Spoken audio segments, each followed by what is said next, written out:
1타 강사 복쌤의 안경사 국가고시 개념 정리. 오늘은 시기능 파트에서 출제되는 조절 기능 검사, 즉 조절에 관한 내용들을 좀 정리해보는 시간을 가져보도록 하겠습니다. 자, 지금부터 시작하겠습니다. 자, 조절 기능 검사. 우리가 조절에 관련된 여러 가지 검사들이 나올 텐데 어떤 검사들이 있고 어떻게 검사하는 건지 이렇게 간단하게만 자세하게 하기에는 시간이 너무 길 것 같고요. 필요한 부분들, 필요한 렌즈들 판정을 어떻게 하는지 이런 부분들만 빠르게 정리해 보겠습니다. 자, 우선 먼저 조절이라는 것은 우리가 근거리 또는 일정한 거리를 선명하게 볼 수 있도록 수정체가 스스로의 두께를 직경을 감소시키고 두께를 증가함으로 인해서 수정체의 굴절력이 변화되는 것을 우리가 조절이라고 합니다. 그래서 수정체가 굴절력이 두꺼워지면 눈의 굴절력도 같이 증가되고요. 수정체의 두께가 얇아지면 눈의 굴절력도 다시 줄어든다. 이렇게 우리가 생각할 수 있겠고요. 조절 기전, 조절이 일어나는 과정들을 보게 되면 우리가 우선 근거리를 주시하게 된다는 감각 또는 근거리를 주시하게 되면 선모체근이 수축을 하게 되고요. 옛날 말로 모양체근, 선모체근이 수축하게 되고 그로 인해서 선모체근을 수축한다라고 했을 때는 약간 앞쪽으로 이렇게 밀려 올라오는 이런 느낌이기 때문에 원래 팽팽하게 당겨져 있던 선모체 소대가 느슨해집니다. 이해 안 된다? 느슨해진다. 느슨해지니까 수정체가 양쪽에서 팽팽하게 잡아당기면서 수정체가 두꺼워지지 못하도록 잡아주고 있던 소대가 느슨해지니까 수정체가 자기가 힘을 쓸 수 있죠. 그래서 옆에 있는 줄을 다시 당기면서 본인이 탱탱해지기 위해서 두께를 증가시키기 위해서 노력을 합니다. 그래서 수정체가 스스로 두께를 증가시키는 작용을 만들어내게 되고 수정체의 두께가 증가한단 말은 볼록 렌즈가 더 두꺼워진다라는 개념이니까 볼록 렌즈가 두꺼워지면 굴절력이 증가하는 패턴이 만들어지겠죠. 그래서 우리가 가까이를 본다라는 자극으로 인해서 조절이 발생되는 기전을 보게 되면 이러한 선모체 거리 수축, 소대 이완, 수정체 두께 증가, 수정체 굴절력 증가 이렇게 나타나겠죠. 물론 이러한 부분에 대한 문제는 생리학, 해부학에 관련된 문제로 나올 가능성이 크긴 하겠지만 그래도 내용을 같이 봐두시는 게 좋을 것 같아서 정리했고요. 그리고 우리 눈에 조절이라는 작용을 우리가 유도시켜 보려면 만들어내고 싶다라고 하면 조절을 자극시켜 본다, 유도해 본다라고 생각을 하는 경우에는 근거리를 보게 만들거나 또는 눈을 폭주하게 만들거나 이런 등등의 자극이 있을 수도 있고요. 또 다른 방법으로는 마이너스 디옵터의 렌즈를 눈앞에 장입하게 되면 물론 정시일 때 또는 교정 후에 완전 교정 후 마이너스 렌즈를 눈앞에 대게 되면 초점이 망막에 있는 게 아니고 망막 뒤, 즉 원시화 상태로 만들어지면서 사물이 중심화를 벗어나게 되니까 흐릴 수밖에 없고요. 그렇게 되면 다시 조절 작용을 일으켜서 초점을 망막으로 옮겨주는 이런 작용이 일어나게 된다. 그래서 우리가 양안시 또는 시기능 이상 공부할 때는 조절을 유도할 수 있는 자극이 근거리를 본다거나 또는 근거리 시표를 쓴다거나 아니면 마이너스 렌즈가 눈앞에 장입이 됐다 이런 상황이 만들어지면 이거 조절 자극이 되겠구나 라는 것을 생각할 수 있어야 됩니다. 이런 기본적인 이론 개념들을 바탕에 두시고 본격적인 검사의 종류를 보게 되면 첫 번째 최대 조절력 검사가 있죠. 조절력의 최대치를 검사해보는 방법인데 두 가지가 있습니다. MPA 방법이 있고요. 즉 푸시업법에 의해서 조절 자극시표를 눈앞으로 당기면서 흐릴 때의 거리를 측정하는 그 거리를 측정해서 다시 디옵터로 환산시켜주는 MPA 검사가 있고요. 얘는 단안과 양안을 모두 검사하는데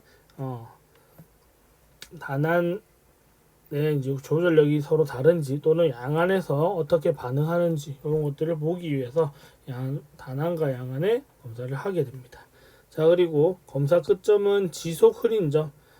처음에 최초 흐렸다가 다시 회복되는 지점이 아니고 지속적으로 회복이 불가능할 만큼의 흐린 점이 됐을 때의 거리를 측정한 다음에 거기서 눈까지 또는 안경을 쓰고 있다고 했을 때는 거기서 안경까지의 거리를 측정해서 그 거리를 측정하고 그 거리를 디옵터로 변환시켜주면 조절력 또는 거리로 나타내면 조절 근점 거리 이렇게 되겠죠. 이렇게 판단하는 MPA 있죠. 있겠고, 그 다음에 보통 우리가 양안시 판정할 때 쓰기 위해서 사용하는 마이너스 렌즈 부가법이 있는데 마이너스 렌즈를 추가시켜서 아까 조절을 유도할 수 있는 방법이 근거리를 보거나 마이너스 렌즈를 쓴다고 했는데 MPA는 근거리를 주시하게 하는 방법이고요. 아래는 마이너스 디옵터를 추가하는 방법, 요 두 가지 자극 방법을 나눠서 각각 가지고 조절력을 측정하는 방법인데 저는 양안에 이제 마이너스 렌즈 추가해서 자극에 대한 반응량을 측정한다. 그리고 최초에 검사 시표에 대한 조절 반응량도 추가로 더해 주셔야 됩니다.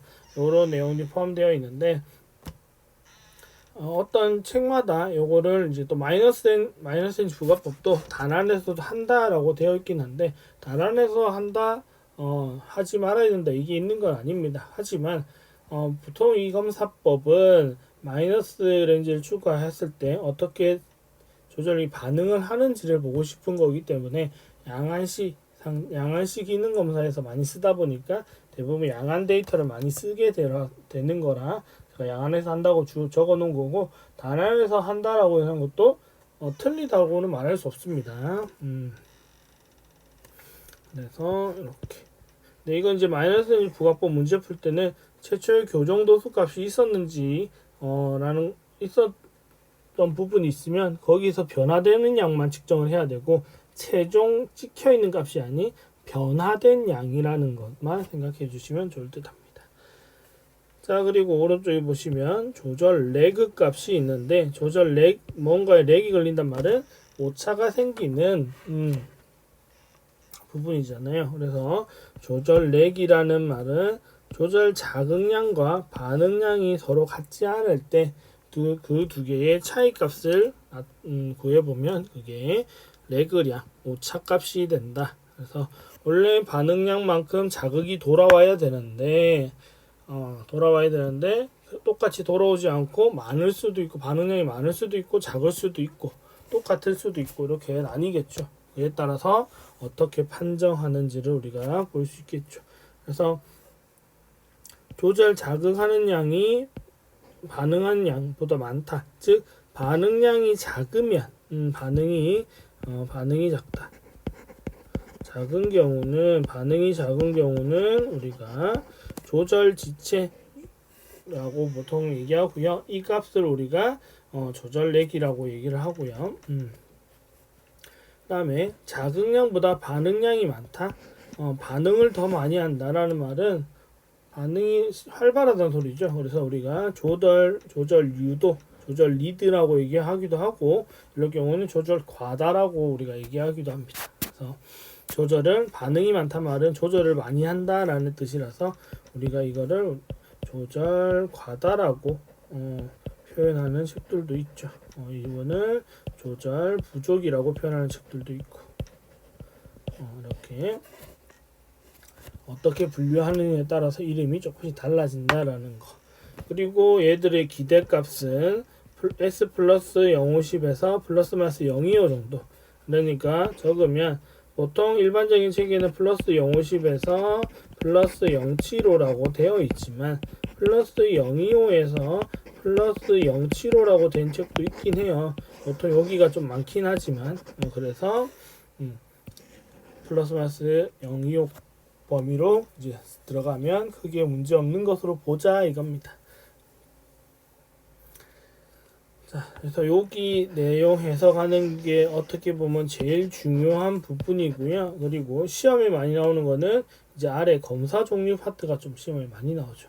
검사 파트 보면 우리가 FCC라고도 하기도 하고요. 또는 뭐 양안 검사한다 그래서 BCC라고도 하기도 하는데 아마 FCC라는 말을 좀 더 많이 듣게 될 겁니다.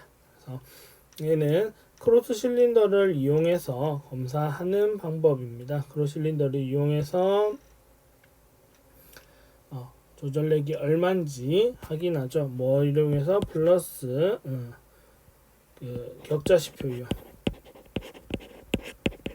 격자시표를 이용해서 수평선이 선명한지 수직선이 선명한지 비슷해 보이는지를 이런 것들 따져가지고 조절력이 지금 반응한 양이 얼마다, 자극한 양은 얼마인데 반응한 양은 얼마다 이런 거 표시할 수 있고요. 얘는 반응의 정확도를 자각적으로 평가합니다. 왜? 피검자가 어느 선이 선명하다, 비슷해 보인다는 걸 스스로 대답을 해줘야 되기 때문에 자각적인 평가에 속합니다. 자, 이거 말고 MEM이라고 나타내는 이제 검영법을 활용한 검사도 있죠. 근거리에서 검영기에 붙은 시표를 읽게 하는 상태에서 중화도수 찾았을 때 얼마만큼의 레그 값이 생기는지 이렇게 검사해 보는 건데 얘는 조절 반응의 정확도를 타각적으로 평가합니다. 왜냐하면 중화도수를 찾는다는 말은 중화값을 찾는다, 역행이다, 동행이다 확인하는 것은 피검자가 아무 대답을 안 하고 있어도 상관이 없죠. 그냥 검사자가 스스로 판단으로 하기 때문에 타각적 검사, 타인에 의한 검사 이렇게 되겠습니다. 그래서 조절 레그 파트 생각보다 시험에 자주 나오는 편이니까 결과 해석하는 것도 봐주셔야 되고요. 검사 종류 두 가지도 비교할 수 있어야 되고요. 두 개 다 같이 정리해 두시면 좋을 것 같습니다. 자, 다음은 조절 용이성과 그리고 오른쪽에는 상대 조절력 검사가 나올 거고요. 자, 조절 용이성 검사는 조절을 얼마나 잘 쓰느냐, 조절 수축과 이완을 얼마나 잘 하느냐 안 하느냐를 보는 거죠. 그래서 사용 능력이라고 할 수도 있죠. 사용 능력치를 보는 겁니다. 능력을 보는 건데, 자, 플러스 디옵터를 먼저 검사하고 마이너스 디옵터 순으로 검사하는 패턴을 가져야 되고요. 보통 양안시에서는 모든 검사는 대부분 그 기능을 풀어주는 검사부터 시행을 하고 자극은 그 뒤에 해야 됩니다. 왜냐하면 자극이 들어가 있는 상태에서 추가적인 자극을 주게 되면 나중에 풀려고 했을 때 바로 안 풀리는 경우들이 있어서 처음에 푸는 걸 먼저 해서 시간을 일정하게 풀리도록 시간을 준 상태에서 검사를 하게 됩니다. 그래서 조절이니까 조절을 풀 수 있는 플러스 디옵터를 먼저 하고 조절 자극이 되는 마이너스 렌즈는 그 뒤에 이제 반전시켜서 두 번째 순서로 해주면 되고요. 검사할 때는 반응 속도, 실패 유무 또는 느림 유무 이런 것들을 다 파악하셔가지고 기록하셔야 되고 그걸로 결과를 판정하시면 되겠습니다. 그리고 단안과 양안은 모두 검사해야 하고요. 자, 결과 판정은 단안만 이상 또는 단안, 양안 모두 이상하거나 아니면 양안은 괜찮은데 단안만 이상한 경우에는 조절 기능의 문제점으로 우리가 판단하셔야 됩니다. 그러니까 얘가 뭐 사이가 있다 없다 이걸 떠나서 이 눈의 주 원인은 조절 기능의 문제가 주 원인이다. 그걸로 인해서 잔이 사이가 생기거나 이런 부분들은 다 조절에 의한 영향을 받은 부가적인 문제점이 발생된 거다라고 이제 생각을 하실 수 있겠고요. 단안은 정상인데 양안만 이상할 경우 단하는 정상이고 단하는 정상적으로 반응을 하는데 양압만 이상 느리거나 실패하거나 이런 문제가 생긴다라고 했을 때는 융합기능 문제 또는 융합기능이라고 할 수도 있고요. 양안시의 문제다라고 보는 것도 보셔야 되고요. 이거는 조절 자체 문제가 아니고 양안시 문제가 또는 융합하는 곳에서의 문제가 있어서 사위나 이런 부분이 드러났다. 이렇게 보는 게 맞겠습니다. 그리고 만약에 플러스 디옵터를 넣었을 때 장입했을 때 눈앞에 장입했을 때 느리게 반응한다거나 또는 선명함을 회복하지 못하는 실패 경우에는 조절이 지금 많이 되어 있는 상태니까 풀림이 잘 안 된다는 거죠. 그래서 조절 과다 또는 조절 유도, 조절 리드의 상태라고 우리가 볼 수 있고요. 얘가 지속되면 나중에 조절 경련으로 갈 수도 있습니다. 조절 경련으로 이어질 수도 있는 부분이고요.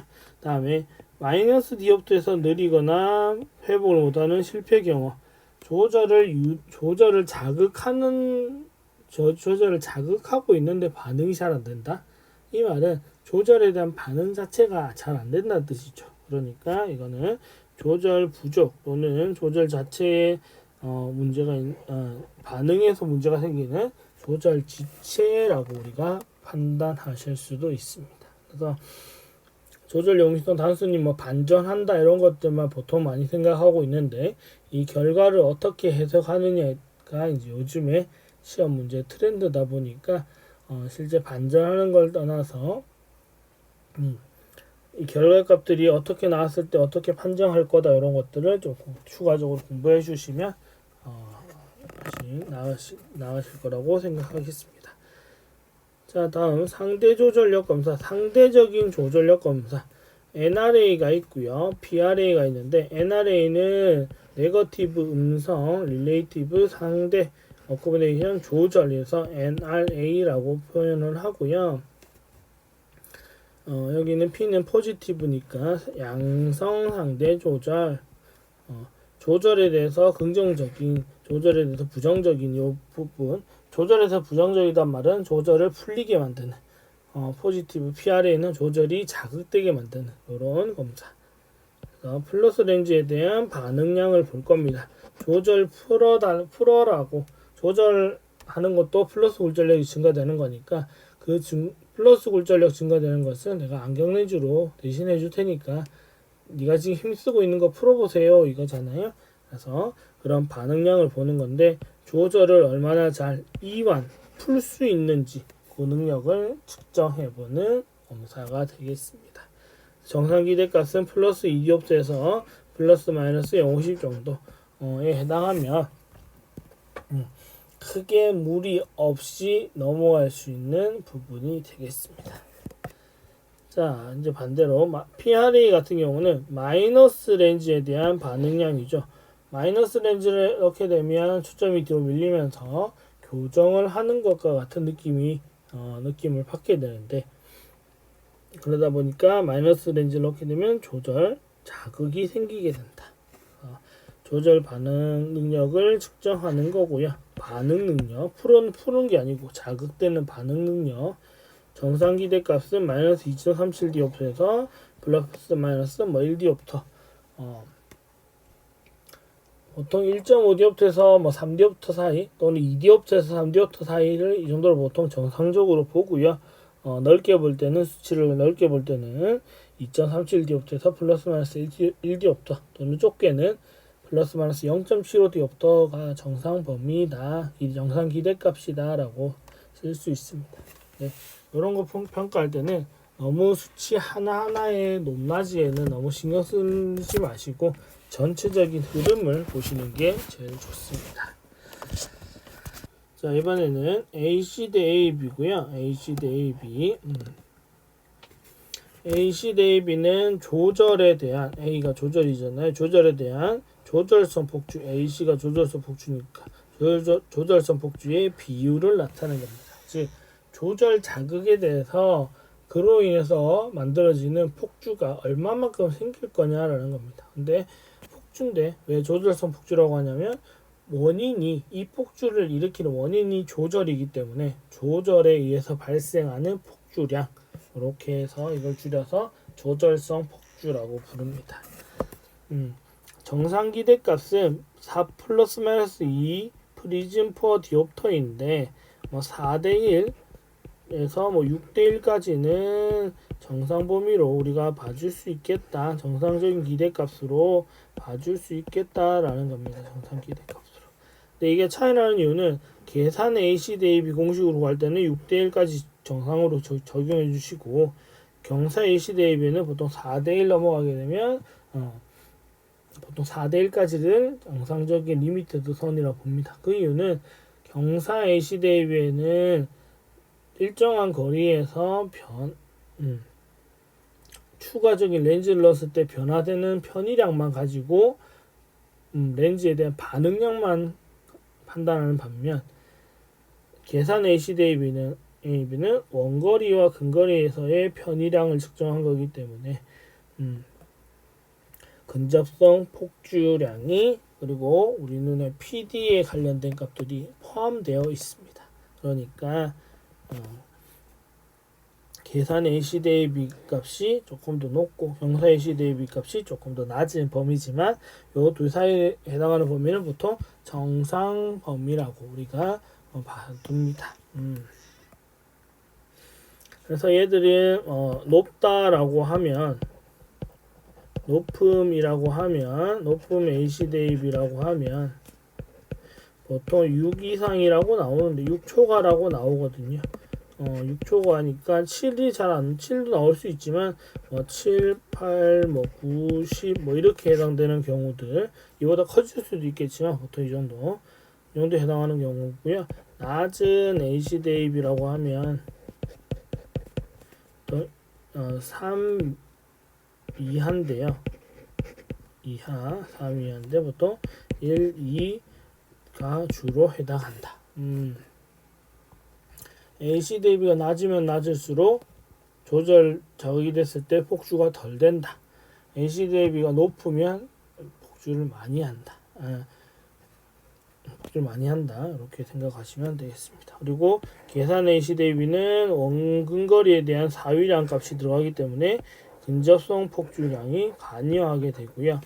자, 경사 AC 대 AB는 거리를 고정시켜 놓고 렌즈 도수 변화에 의해서 값을 찾는 거다 보니까 근접성 폭주에 대한 값이 일부 배제되어 있는 상태다.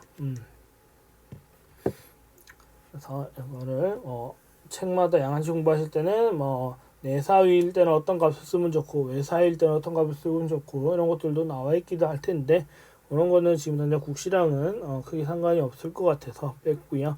요 정도만 잘 정리해 놓고 요 관련된 문제들만 잘 보시고 오답 노트 만들듯이 풀이를 해주시면 조절 기능 검사에 대한 문제는 틀리지 않고 잘 맞출 수 있지 않을까라고 생각을 합니다. AC 대비까지 한 내용들 잘 정리해 두시기를 바라겠고요. 자, 이제 여러분들이 이제 80 며칠 추석 연휴 지나고 나면 70대로 들어서겠죠. 그 상태에서 여러분들이 공부할 때 도움이 되는 여러분들의 언제든지 필요한 거 찾을 수 있고 필요한 도움 받을 수 있는 필독 채널 복쌤TV가 되도록 노력하겠습니다. 그리고 안경사 국가고시 공부는 항상 복쌤 그리고 복쌤TV와 함께 했으면 좋겠습니다. 언제나 도움이 된다는 생각이 드시면 구독과 좋아요, 알람 설정 해주시고 그리고 주변에 모르시는 분들이 있으면 추천도 함께 해주시면 더 감사하겠습니다. 자, 오늘 조절 기능에 대한 개념 정리를 해봤고요.